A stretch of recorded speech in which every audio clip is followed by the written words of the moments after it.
Hoje nós vamos falar um pouquinho sobre uma carta que Jesus dirigiu a uma igreja. Houveram 7 cartas que foram dirigidas às 7 igrejas da Ásia Menor, lá no livro do Apocalipse, capítulos 2 e 3. E uma delas foi dirigida a uma igreja chamada Laodiceia, ou seja, a igreja que estava em Laodiceia, que era o nome da cidade onde ela estava. Laodiceia era uma cidade muito importante naquele tempo. Estava localizada no centro de grandes rotas comerciais e era muito rica, era muito opulenta e destacava-se por ser uma das cidades mais ricas do mundo de então, onde existiam muitos milionários e tinha um senão muito grave. É que a igreja que estava em Laodiceia não sentia necessidade de Deus. Vejam bem, irmãos, uma igreja evangélica, cristã, não sentia necessidade de Deus. Não sei se conseguem entender este raciocínio. A mim não me entra na cabeça. Mas era o que a igreja experimentava. Dizia que era cristã, mas Deus não tinha lugar lá. Havia um outro Deus que estava presente. A Laodiceia, a cidade de Laodiceia, era muito conhecida também por ter uma lã muito especial, famosa no mundo inteiro. Lã, aquela lã. Há quem diga que era uma lã preta, escura, talvez única. E era muito procurada e só pessoas com muito dinheiro podiam comprar essa lã. Também era muito famosa porque existia lá uma escola de medicina, aquilo que nós chamamos hoje como se diz, uma universidade, ou uma faculdade de medicina, uma coisa assim, muito conhecida por isso, porque essa escola produzia um óleo para os ouvidos e também colírio para os olhos. Portanto, era uma cidade que tinha já uma evolução com algum monte, já muito famosa por essas coisas. Esta mesma cidade, Laodiceia, estava rodeada por outras 2 cidades. De um lado estava Hierápolis, do outro lado estava Colossos. Hierápolis, ou neste caso Colossos, era muito conhecida pelas suas águas muito frias. E Hierápolis, a outra cidade que estava do outro lado, não sei se desse daquele, era conhecida pelas suas águas muito quentes. São contrastes interessantes. O que é que acontecia? Laodiceia ficava ali no meio, e um pouco mais destacada para baixo, vamos dizer assim. E as águas que vinham de Colossos juntavam-se com as águas que vinham de Hierápolis e formavam um ribeiro único. Estão a ver o contraste? Quando as águas se juntavam, de um lado água quente, do outro lado água fria, o que é que acontecia à água que corria? Tornava-se morna. E corria por ali abaixo, normal. E corria pelas montanhas abaixo até entrar em Laodiceia. Só que a água que chegava a Laodiceia era uma água imprópria para beber. Como se costuma dizer, salobra, não é? Salobra, que eu costumo dizer saloia, mas não é saloia, é salobra. Era uma água salobra e intragável. Ninguém gostava daquela água.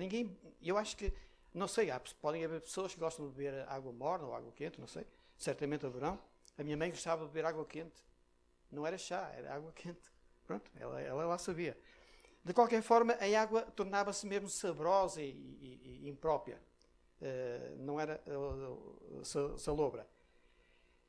Era uma cidade, nessa mesma cidade de Laodiceia, existia uma igreja cristã evangélica. E Jesus dirige-se a esta igreja e não lhe faz nenhum elogio. Reparem que as outras 6 cartas que o livro do Apocalipse relata, Jesus fala sempre alguma coisa de positivo às igrejas. Esta é a única igreja a quem Jesus não dá um único elogio. A única coisa boa na igreja era a opinião que a igreja tinha de si própria. Essa era a única coisa boa. E, ainda assim, uma opinião que era falsa.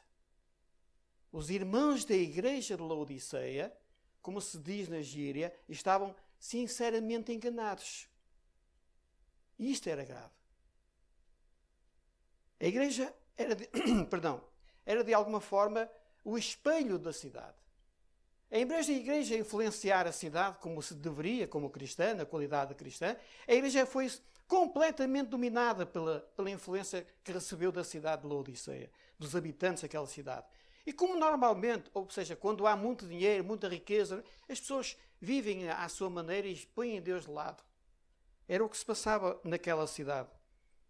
As pessoas daquela igreja julgavam-se boas, estavam satisfeitas com a sua vida espiritual, exibiam a bandeira da prosperidade, muito propalada nos nossos dias também, orgulhosos da sua riqueza, e a sua relação, infelizmente, com Deus era uma relação de ilusão.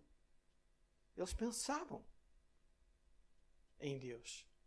Dentro da igreja, se calhar, falavam em Deus. Mas a sua relação com Deus não existia. Como é possível ser-se cristão e excluir Deus de si próprio ou do seu meio?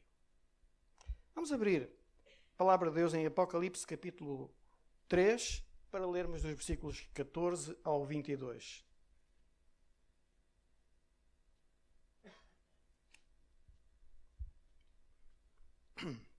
Apocalipse 3 e vamos ler do versículo 14 ao versículo 22. Diz assim a palavra de Deus: Ao anjo da igreja em Laodiceia escreve: Estas coisas diz o Amém, a testemunha fiel e verdadeira, o princípio da criação de Deus. Está-se a referir a Jesus. Conheço as tuas obras, que nem és frio nem quente. Quem dera que fosses frio ou quente. Assim porque és morno e nem és quente nem frio, estou pronto a vomitar-te da minha boca. Pois dizes, eu estou rico e abastado e não preciso de coisa alguma. E nem sabes que tu és infeliz. Sim, miserável, pobre, cego e nu. Aconselho-te que de mim compres ouro refinado pelo fogo para te enriqueceres. Vestiduras brancas para te vestires, a fim de que não seja manifesta a vergonha da tua nudez, e colírio para ungires os olhos, a fim de que vejas. Eu repreendo e disciplino a quantos amo. Sê, pois, zeloso e arrependa-te. Eis que eu estou à porta e bato. Se alguém ouvir a minha voz e abrir a porta, eu entrarei em sua casa e cearei com ele e ele comigo. Ao vencedor, dar-lhe-ei sentar-se comigo no meu trono, assim como também eu venci e me sentei com meu Pai no seu trono. Quem tem ouvidos, ouça o que o Espírito diz às igrejas. Que o Senhor abençoe esta palavra aos nossos corações nesta manhã. Jesus começa, ao dirigir-se à igreja, eu vou desapertar o casaco, desculpem lá, não consigo. Começa por fazer um diagnóstico. Ele olha para a igreja, tal como acontece com qualquer um de nós, quando vai ao médico, espera o diagnóstico do médico. E chega ali e espera o que é que ele vai dizer. E o médico às vezes dá boas notícias, outras vezes nem por isso. Mas é o diagnóstico que ele faz, baseado nos exames e, enfim, toda aquilo que é necessário ser feito para se atingir um diagnóstico. E quando Jesus dirige ou faz este diagnóstico à igreja, ele detectou algumas anomalias que refere nos versículos. Uma das coisas que Jesus notou é que a igreja não tinha perdido o seu vigor. A sua dedicação espiritual, o seu fervor espiritual já era. Os seus valores também estavam ultrapassados. Tinha outros valores. A sua visão era de tal forma que Jesus até usou o colírio que era produzido lá na cidade para lhes dizer que eles precisavam pôr isso nos olhos. E as suas vestes. Eles tinham vestes, naturalmente não andavam nus. Mas as suas vestes que Deus aprovava para que alguém se apresentasse diante dele, essas vestes também estavam rotas, vamos dizer assim. Então Jesus começa por identificar a ausência de fervor espiritual. E nós vimos isso no versículo 15, que já lemos. Eu costumo dizer que na igreja existem 3 temperaturas espirituais. Uma delas é o coração ardente. Nós encontramos isto em Lucas 24, 32.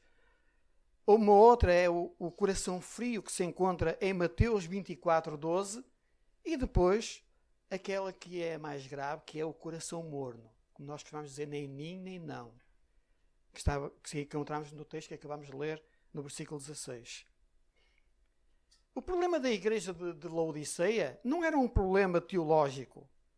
Não eram as falsas doutrinas, os falsos mestres, as heresias. Não era tampouco a imoralidade que havia. A igreja, pelo menos a carta que acabamos de ler, não fala em imoralidade.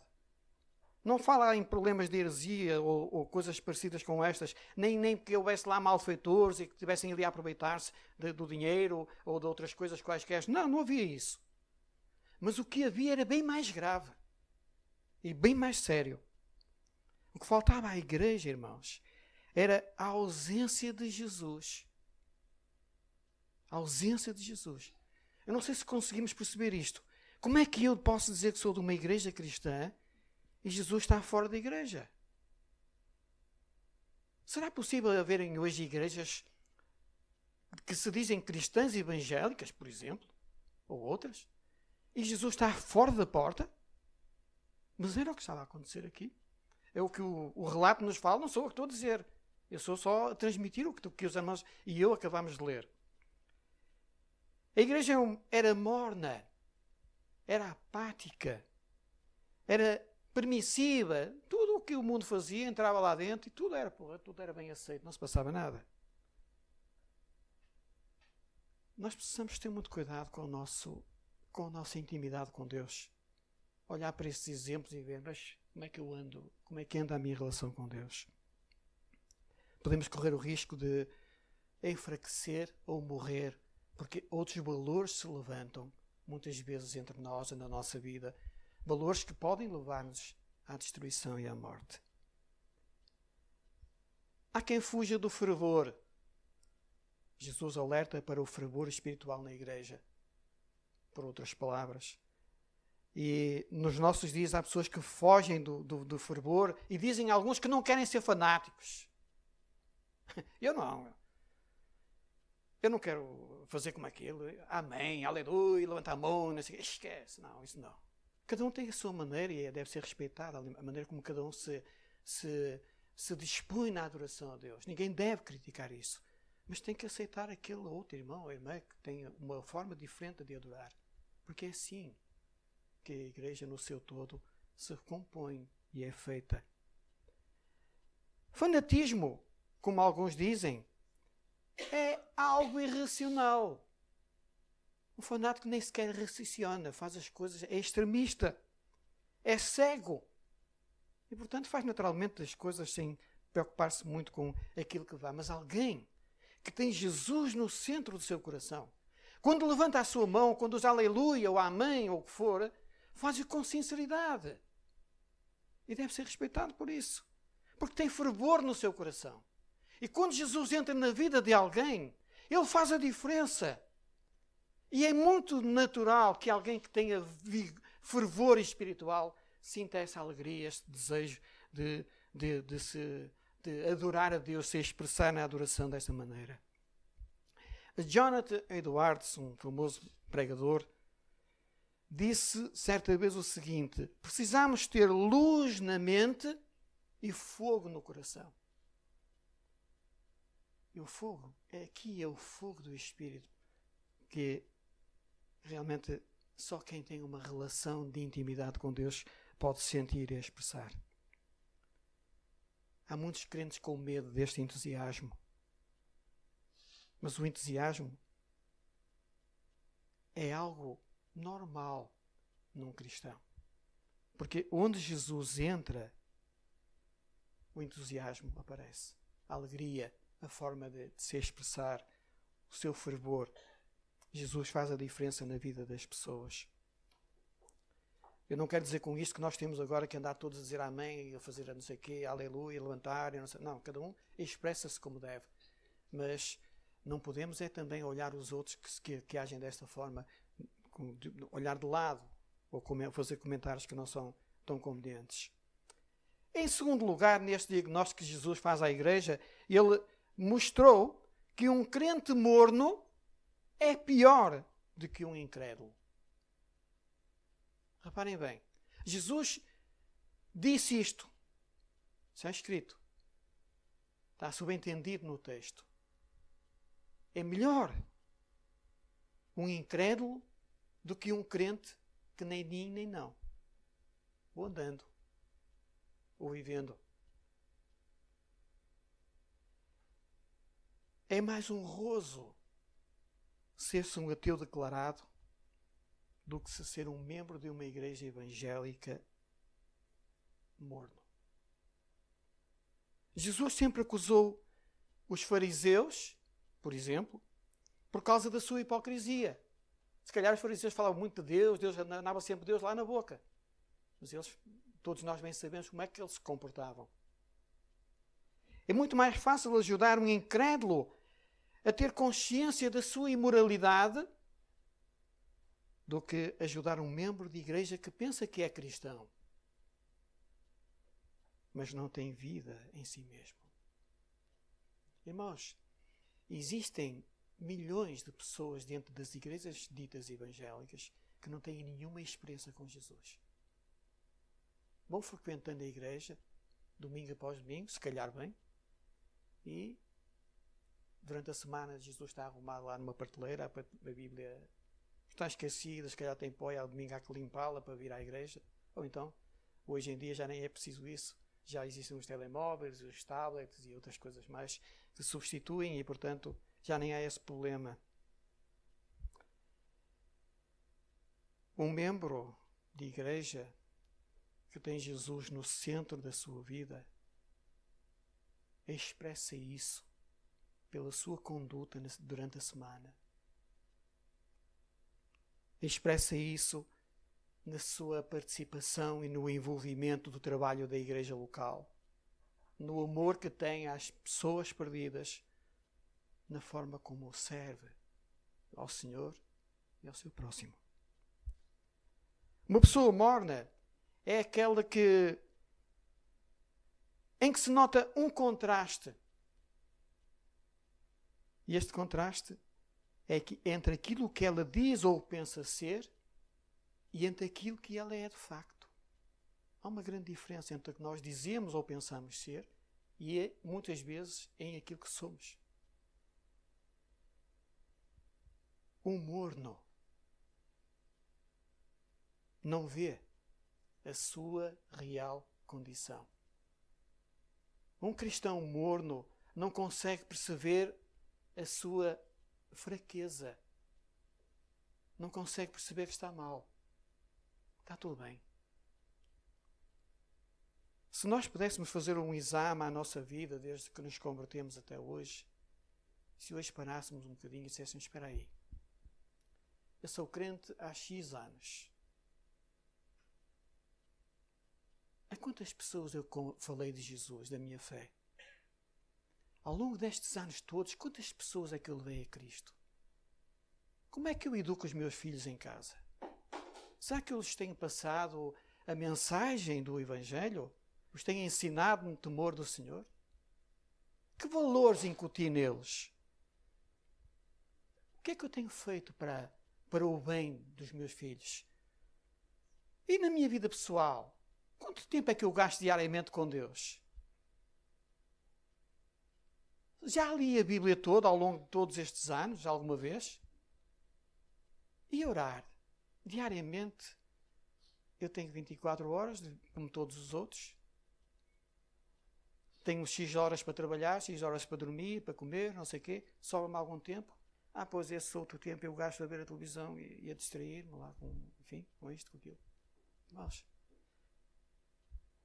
isso denota bem que há Alguma coisa não está bem. E não é isso que Jesus quer de todo que nós possamos experimentar. Neste diagnóstico que Jesus faz à igreja, Jesus provou que a autoconfiança da igreja era absolutamente falsa. A igreja tinha uma autoconfiança grande, mas essa autoconfiança não resultava da sua relação com Deus. Bem pelo contrário, Deus estava excluído da igreja. O engano é uma tragédia. Laodiceia considerava-se, a igreja em Laodiceia considerava-se rica, e no entanto a igreja era pobre. Eu estou a lembrar-me dos fariseus, e particularmente daquele fariseu que dizia: Senhor, eu não sou como os demais homens. Lembram-se desse texto? Ou daquele outro que entrava no templo e dizia: Senhor, obrigado porque eu sou assim e não sei o quê. Eu não sou como aquele que está lá atrás. Não, eu sou bom. Quantas pessoas existem assim? Não dizem assim abertamente isso, mas agem nas igrejas desta maneira. Quantas pessoas no dia do juízo final irão ficar surpreendidas com o veredito de Jesus? Eu vou ler só dois versículos, 3, que tem aqui em Mateus 7, e depois os irmãos quiserem eu posso dar a referência, mas para não perdermos tempo eu vou ler bastante. Diz assim a palavra de Deus: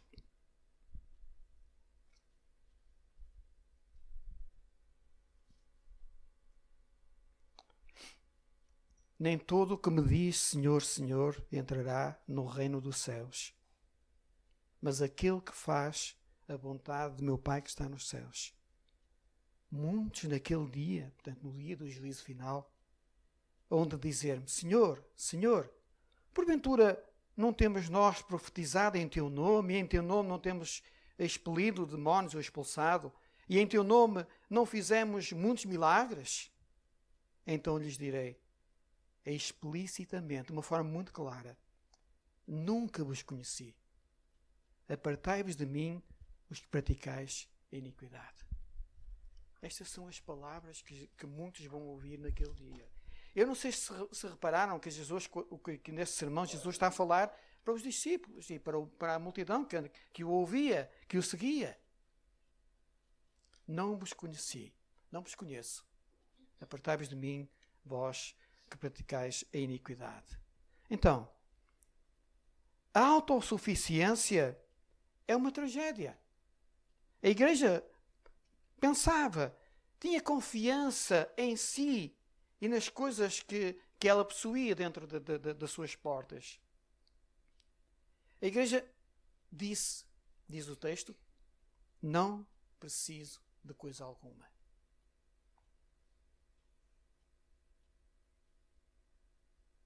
Esta igreja era morna no seu amor a Cristo.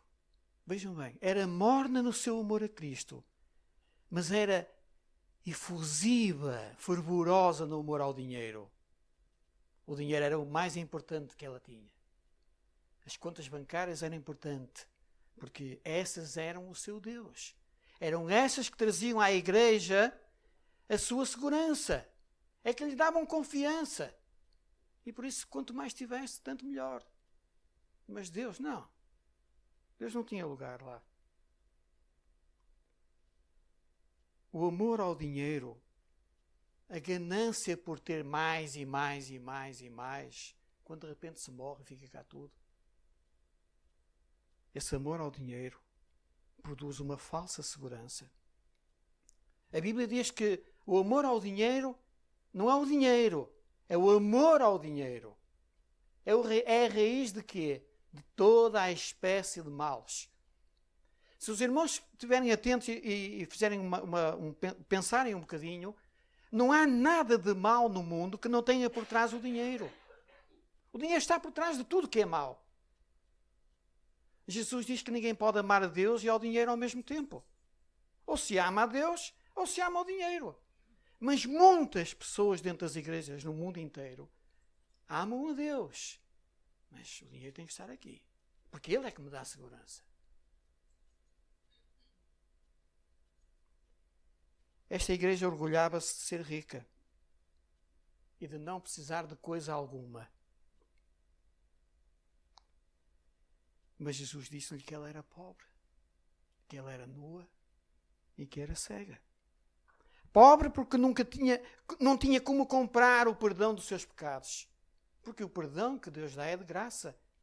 Não é preciso pagar nada. Jesus pagou lá na cruz o preço do perdão dos pecados. Nua porque não tinha roupas adequadas para se apresentar diante de Deus. E cega porque não conseguia enxergar, ver a sua própria pobreza espiritual. Outra coisa que Jesus diagnosticou nesta análise à igreja é que um cristão morno, e ele mesmo afirmou, Jesus, que um cristão morno, em vez de lhe dar prazer, provoca-lhe náuseas. Eu não sei se sabem o que é náuseas, creio que todos sabemos.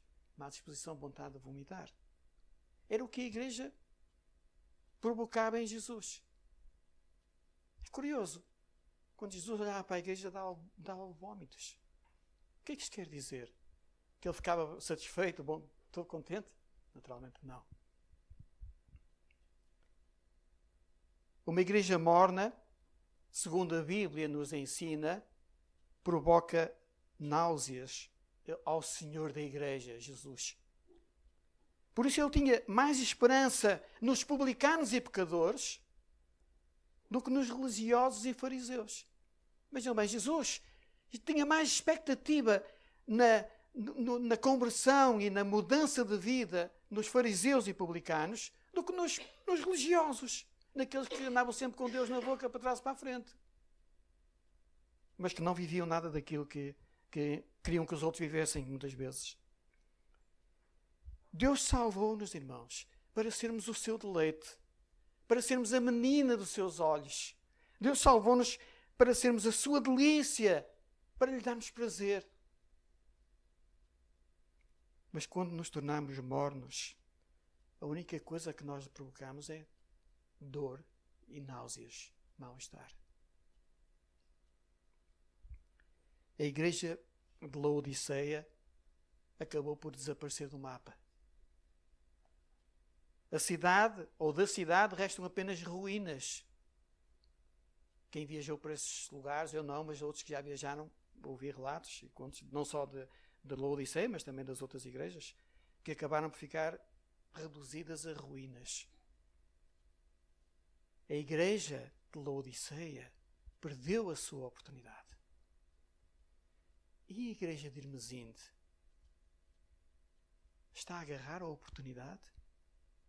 Ou está, vamos andando, vamos vivendo? Quando Jesus olha para a igreja em Hermesinde, o que é que lhe dá vontade de dizer e fazer?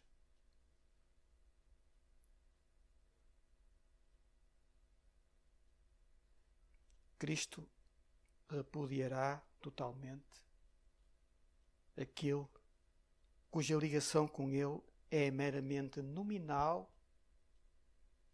ou superficial ou morna. Aquele que anda na igreja, porque é normal vir a um culto de vez em quando e tal, estar aqui aos domingos, cantar e tal, contribuir, depois vai embora, à espera que venha outro, se correr bem. Isto não agrada a Deus. Isto não é ser igreja, irmãos. E estas não são palavras minhas. Depois deste diagnóstico de Jesus, ele faz um apelo à igreja. Interessante. Jesus faz um apelo. Uma das coisas boas que nós temos, irmãos, é a graça de Deus. Não fosse a graça de Deus, o que seria de nós? E Jesus continua a importar-se connosco como se nós fizéssemos tudo tão perfeito e tão bom, mesmo não o fazendo. Ele faz um apelo à igreja. Jesus apresenta-se à igreja como um mercador, entre aspas, espiritual. Por isso ele diz, comprem de mim. É nesse sentido que eu uso aqui a expressão mercador. Jesus prefere dar conselhos em vez de ordens. Jesus podia dar ordens. Mas Jesus não faz isso. Normalmente os nossos chefes, ou patrões, ou pessoas que estão, a quem nós temos que estar na dependência e a obedecer, gostam muito de dar ordens. Há também quem as saiba dar, felizmente.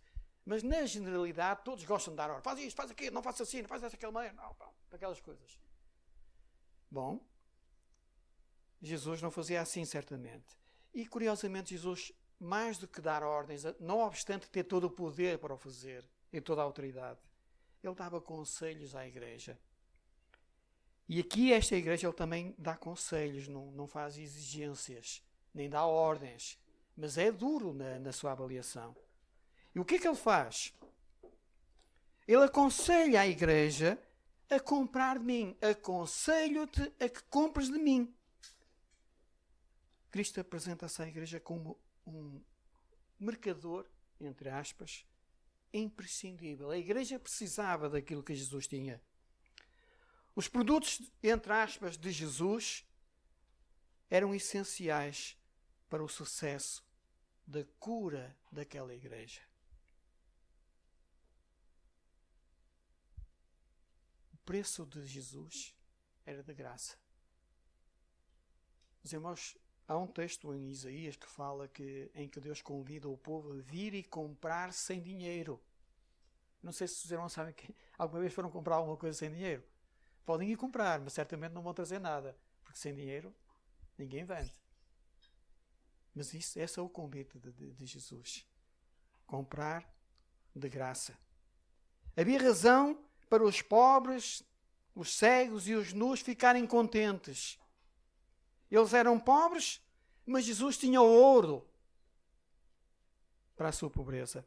Eles estavam nus e Jesus tinha as vestes para a sua nudez. Eles estavam cegos e Jesus tinha o colírio para lhes dar visão. Cristo exorta a sua igreja, exorta-me a mim e a ti. Exorta-nos a ambos a confiarmos nele e a não confiarmos no dinheiro, na fama ou na autossuficiência. Ele convida-nos a segui-lo, pois ele é o único que pode enriquecer a nossa pobreza, vestir a nossa nudez e curar a nossa cegueira. Jesus chama também a igreja a uma mudança de vida. Depois do diagnóstico, ele dá os conselhos, e entre os quais ele fala nisto, encontramos isto no versículo 19. Ele diz: eu disciplino e repreendo a quantos amo. Sê, pois, zeloso e arrepende-te. É o texto que está escrito. Jesus não desiste da igreja, apesar da sua condição. Jesus ama a sua igreja. Jesus ama-me a mim e ama-te a ti. Ama-nos a todos. A disciplina é um ato de amor. Ainda que muitos pais, principalmente os pais modernos, os pais de hoje, não, disciplina nem pensar. Meu filho que faça o que quiser. Não, eu não faço nada. Ele tem. Então, ele é como uma criança, coitadinho. Mas a Bíblia diz: ensina, corrige, bate com a vara no teu filho. Isso é duro. Não, mas Deus estava enganado. Isso era noutros tempos, hoje não. Eu não estou nada arrependido de ter usado a vara as poucas vezes que usei no caso da disciplina dos meus filhos. Apesar de ter aqui o meu filho presente, ele sabe, sempre o disciplinamos com amor, falando-lhe, dizendo: errastes, tens de ser corrigido. Porque às vezes falavam-se e as coisas continuavam, e era preciso exercer disciplina. É o que Jesus faz connosco. Aliás, Jesus vai mais longe, irmãos. Jesus diz que aquele que está sem disciplina não é filho. Por isso não tem disciplina. É indisciplinado porque ele não é filho. Portanto, não quer lá saber de Deus para alguma coisa que Deus diz não conta. A disciplina é um ato de amor. Uma pedra preciosa, qualquer que seja, antes de se tornar aquela pedra bonita, brilhante e valiosa, ela passa por um processo duro de lapidação, de transformação, de burilação. E só depois ela se torna nessa pedra. É por causa de Jesus nos amar, é por causa de Jesus nos querer salvar, que Ele nos disciplina. Porque nos ama, Ele chama-nos ao arrependimento. Porque nos ama, Ele dá-nos uma nova oportunidade de começar. E porque Ele nos ama, Ele está disposto a perdoar-nos sempre, sempre, sempre. Jesus convida-nos a voltarmos as costas a um cristianismo de aparências. A um cristianismo de conveniências e de muitas outras ênsias que eu me despeço de acrescentar. Já pensaram no que seria de qualquer um de nós, ou de cada um de nós em particular, ou da igreja no seu todo, se o perdão de Jesus fosse simplesmente de conveniências e de aparência?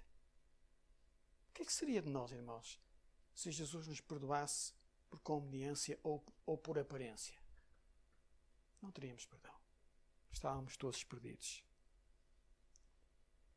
No céu não entrarão crentes mornos, diz a palavra de Deus.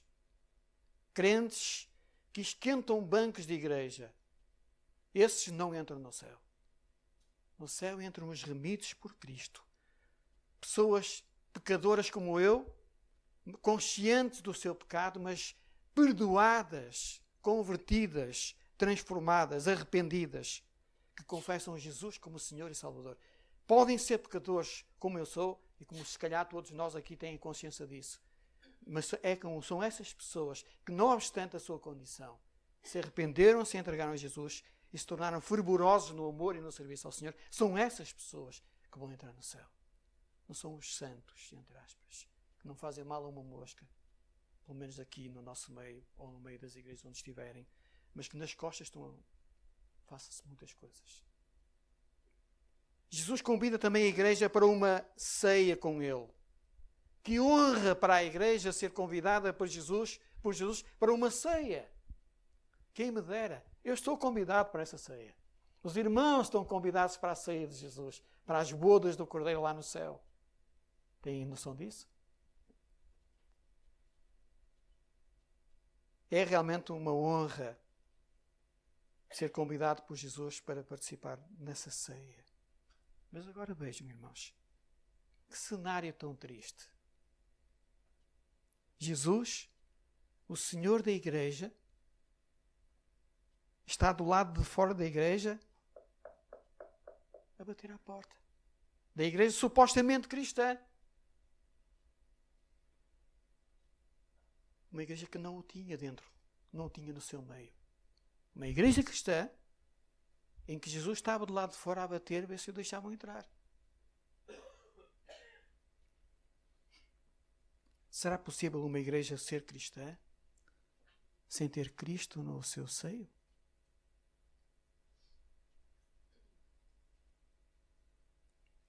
Será que alguém se pode salvar fora de Cristo? Nós somos cristãos porquê, irmãos? Por muitas razões. Mas a principal razão pela qual somos cristãos é porque queremos ser salvos. Ou não será? Para além disso, podemos desfrutar de muita coisa, de muitas bênçãos de Deus já neste mundo presente. Mas a principal razão é a salvação. A salvação é uma questão totalmente pessoal. E mais, só Jesus Cristo salva. A Bíblia diz em Atos 4:12, podia citar muitos versículos, vou só citar um, que em nenhum outro há salvação. Fora de Jesus não há salvação. Porquê? Porque debaixo dos céus nenhum outro nome há dado entre os homens, da parte de Deus, pelo qual possamos ser salvos. Só Jesus salva. A salvação é uma questão totalmente pessoal. E realmente só Jesus pode operar essa salvação na vida de alguém. Enquanto a maioria não ouve Cristo bater à porta do seu coração, da sua vida, outros ouvem-no e convidam-no a entrar na sua vida e são salvos. não estará Jesus a bater à porta da igreja de Irmesinde hoje, nesta hora?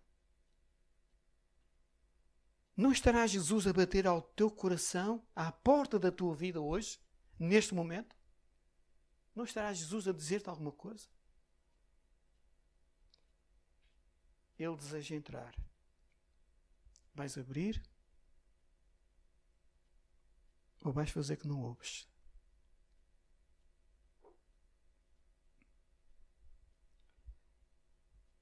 Ullmann, o Sr. Ullmann, famoso pintor, fez aquele quadro muito conhecido que os irmãos certamente já viram e até há quem possa ter em sua casa. Aquele quadro em que está uma porta e alguém está a bater à porta, dizem que é Jesus. E é baseado supostamente neste texto bíblico, pelo que me foi dito. E um dia, numa exposição que ele fez com os seus quadros, tinha lá esse quadro também. E as pessoas que estavam a ver a exposição chegaram ali e quando viram algumas pessoas paravam junto do quadro e ficavam ali a olhar para o quadro, mas este quadro está errado, está mal. Imaginemos que é este o quadro aqui, é este cenário. Isto não tem, está ali uma porta, mas não tem lá fechadura, nem tem batente, nem tem como meter a chave. Como é que alguém pode abrir a porta? E então chamaram o senhor Ullmann e disseram: desculpe, este quadro tem um erro, tem um defeito. Tem ali a porta, a pessoa que está a bater à porta, mas não tem como abrir a porta. E ele disse: não, o quadro foi mesmo assim, foi feito assim, premeditadamente. O quadro está perfeito. Aquela porta não é literalmente uma porta, ela simboliza o coração do ser humano. E Jesus está a bater ao coração. E a porta só pode ser aberta pela pessoa. Portanto, ela tem que abrir a porta de dentro para fora e não de fora para dentro. Porque Jesus não força a vida de ninguém.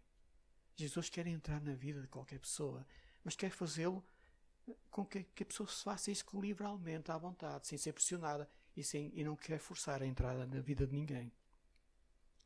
Então, Jesus bate à porta. És tu que podes abrir ou não a porta para Jesus. Jesus convida-nos a cear com Ele. E é uma enorme honra para qualquer ser humano tê-lo à mesa consigo. Ninguém é digno que Ele entre na sua casa e muito menos de o ter sentado à sua mesa. Mas Jesus quer isso, quer fazer isso. Interessante. Jesus gosta tanto da comunhão connosco, irmãos.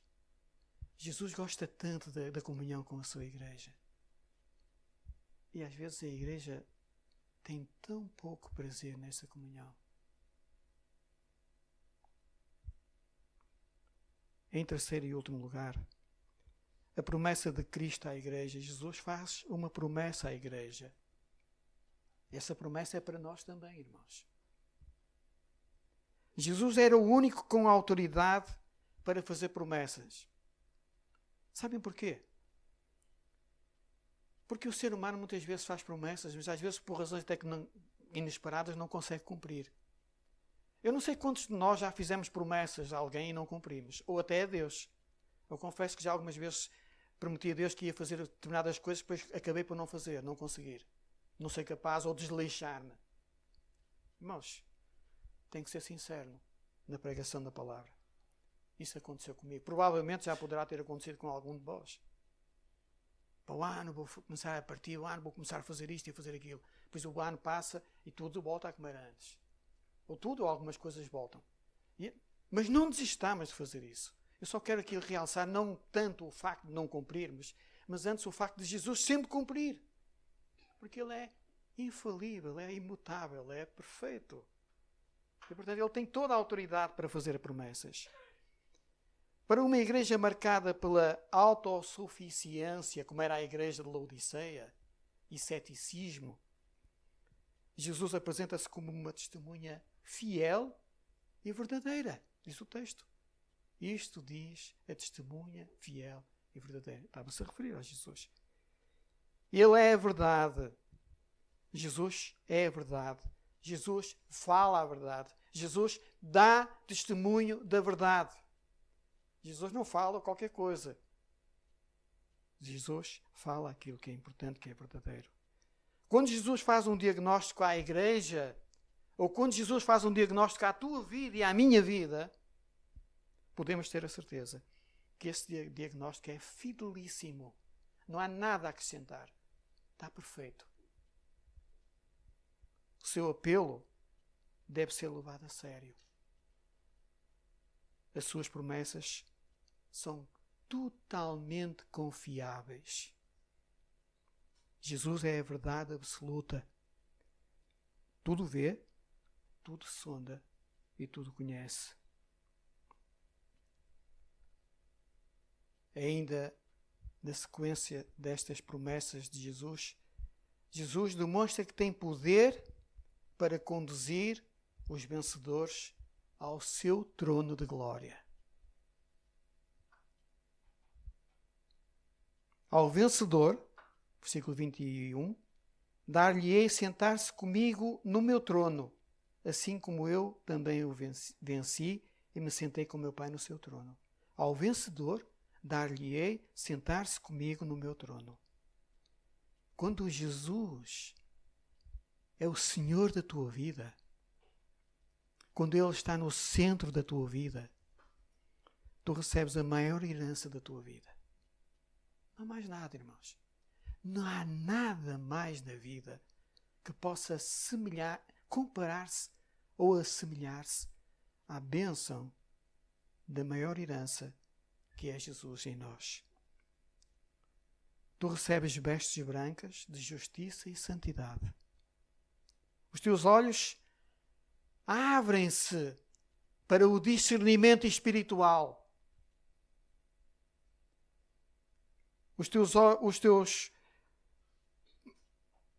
Passas a ter alegria na comunhão com o Senhor, com o Filho de Deus. E também a gloriosa promessa de que te sentarás com Cristo no seu trono um dia e com Ele reinarás para sempre, como acabamos de ler no versículo 21. Concluindo,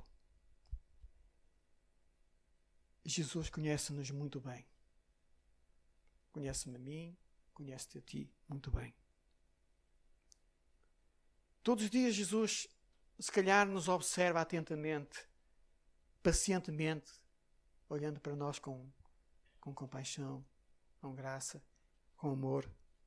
Jesus não está aqui a ver, tu fizeste isto, para aí, pum. Não é assim. Não é esse. Esse não é o Jesus que a Bíblia apresenta. Essa não é a forma de Deus agir. Quando algum pai disciplina o seu filho, independentemente da forma como cada um o corrige e disciplina, faz-o porquê? Porque o ama. Quer o melhor para ele. E Jesus, quando olha para nós, quando nos observa no nosso dia-a-dia, Ele não está ali pronto a... Vai, agora que vais levar. Não é isto. Ele está pronto a ter uma oportunidade para nos poder abençoar e ajudar nas nossas dificuldades. Jesus conhece a tua e a minha condição. Sabe se somos quentes, frios ou mornos. Se sentes que a tua vida cristã tem sido um vazio, tem sido apática, tem sido conformada com o ramo desta vida, do mundo à tua volta, se tem sido sem sentido, se ela se resume apenas às vindas ao culto, ao domingo, sentar, espera que acabe o culto, vai embora, espera que venha o próximo domingo. Se não sentes paixão pelos perdidos, amor a Deus e aos irmãos,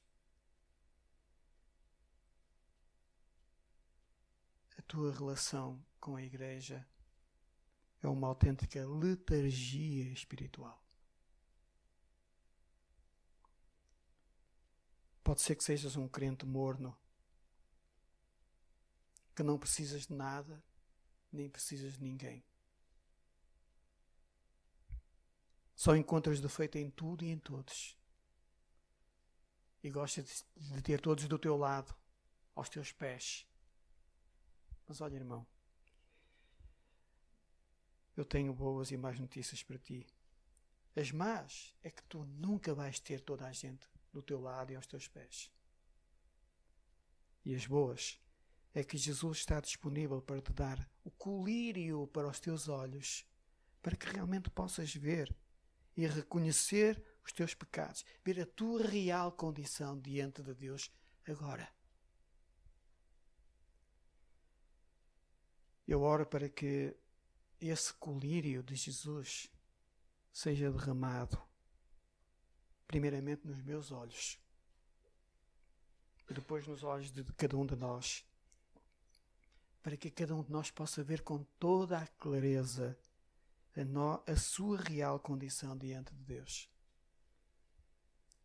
Jesus continua batendo à porta do nosso coração. E fica a pergunta: vais abrir ou vais deixá-lo de fora da tua vida? Termina o texto dizendo: quem tem ouvidos, ouça o que o Espírito diz à igreja. Deus abençoe cada um de nós. Amém.